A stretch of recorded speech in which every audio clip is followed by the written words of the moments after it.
तो आज बात करते हैं भक्ति, शक्ति और बलिदान की एक ऐसी जबरदस्त कहानी की जो सदियों से हमें प्रेरित करती आई है। ये कहानी है गरुड़ की, जिसने सिर्फ अपनी माँ की आज़ादी के लिए पूरे स्वर्ग को चुनौती दे डाली। सोचिए जरा, एक ऐसा जीव जिसके पंख फड़फड़ाने से ही तीनों लोक शांत हो जाएं, जिसकी सिर्फ एक नज़र दुश्मनों को राख कर दे। ये बातें प्राचीन ग्रंथों में गरुड़ के लिए कही गई हैं। मतलब ये कोई आम पक्षी नहीं, बल्कि एक दिव्य शक्ति है जिसका जन्म ही एक बहुत बड़े मकसद के लिए हुआ था। तो आखिर ये सब शुरू कहाँ से हुआ?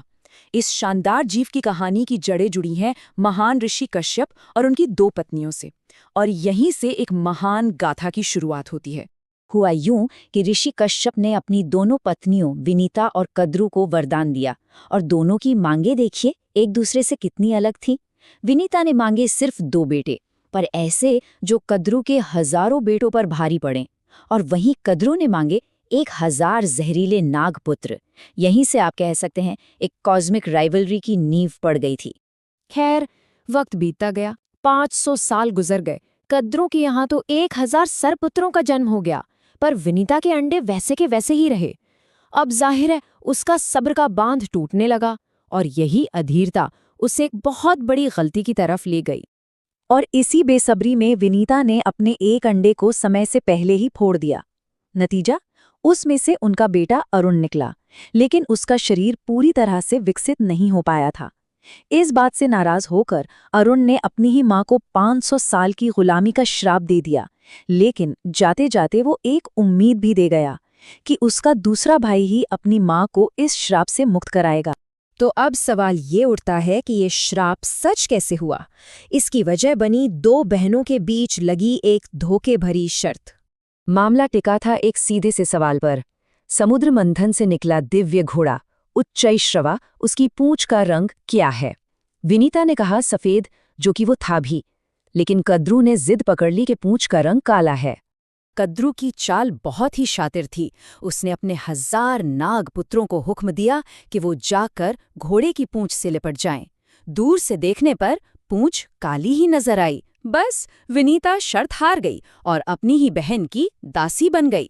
ये एक सोचा समझा छल था। और यहीं से कहानी एक नया मोड़ लेती है। अब समय था विनीता के दूसरे बेटे, उस हीरो के जन्म का जो सब कुछ बदलने वाला था।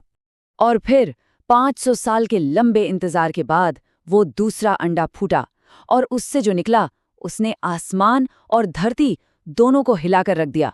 एक ब्लाइंडिंग रोशनी और बेहिसाब ताकत के साथ जन्म हुआ गरुड़ का। जब गरुड़ को अपनी माँ की गुलामी की कहानी पता चली, तो वो सीधे अपने सौतेले भाइयों यानी सर्पों के पास गया और माँ की आज़ादी का रास्ता पूछा। लालची सर्पों ने एक ऐसी शर्त रख दी जो लगभग नामुमकिन थी। स्वर्ग जाकर देवताओं से अमरता का रस यानी अमृत ले आओ। अमृत लाना, इसका सीधा सीधा मतलब था देवताओं से जंग, स्वर्ग पर हमला। एक ऐसा काम जिसकी हिम्मत करना भी किसी के बस की बात नहीं थी, पर गरुड़ अपनी माँ के लिए कुछ भी करने को तैयार था।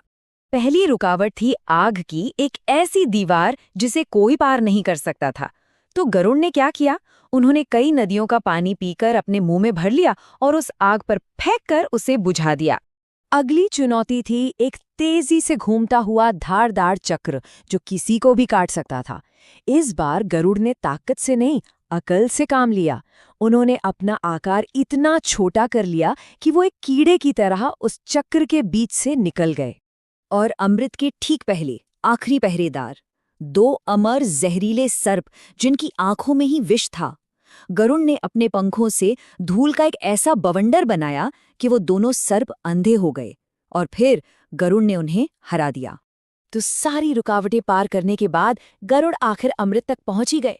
लेकिन वहां उनकी मुलाकात किसी और से होनी थी जिसने कहानी का रुख ही बदल दिया।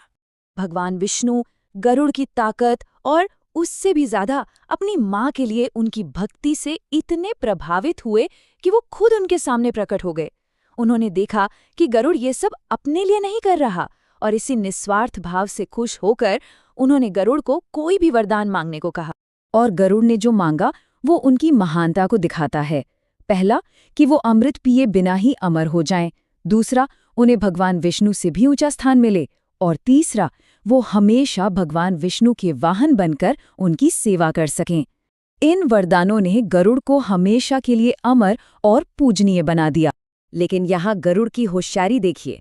उन्होंने अमृत ले तो लिया, पर वो देवताओं के राजा इंद्र से एक सौदा करते हैं।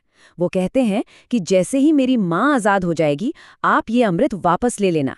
मेरा मकसद इसे सर्पों को पिलाना नहीं है। तो अब कहानी पहुंचती है अपने क्लाइमैक्स पर। गरुड़ अमृत लेकर धरती पर लौटते हैं अपना वादा पूरा करने। गरुड़ का प्लान एकदम परफेक्ट था। उन्होंने अमृत का घड़ा सर्पों के सामने रखा और शर्त के मुताबिक उनकी माँ विनीता आज़ाद हो गई। फिर उन्होंने सर्पों से कहा कि इतना पवित्र अमृत पीने से पहले स्नान करके शुद्ध हो जाओ।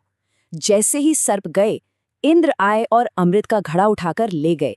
सर्पों ने लौटकर देखा तो वहां कुछ नहीं था सिवाय कुशा घास के, जिसे चाटने की कोशिश में उनकी जीभें हमेशा के लिए 2 हिस्सों में बंट गईं।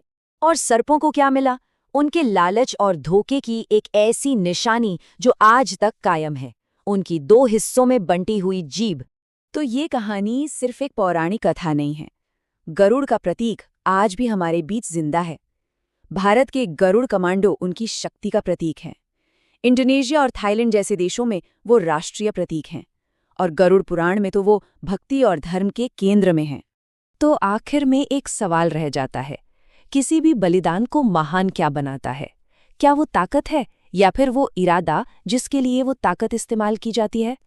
गरुड़ की कहानी हमें यही सिखाती है कि असली हीरो वो है जो अपने लिए नहीं, दूसरों के लिए लड़ता है।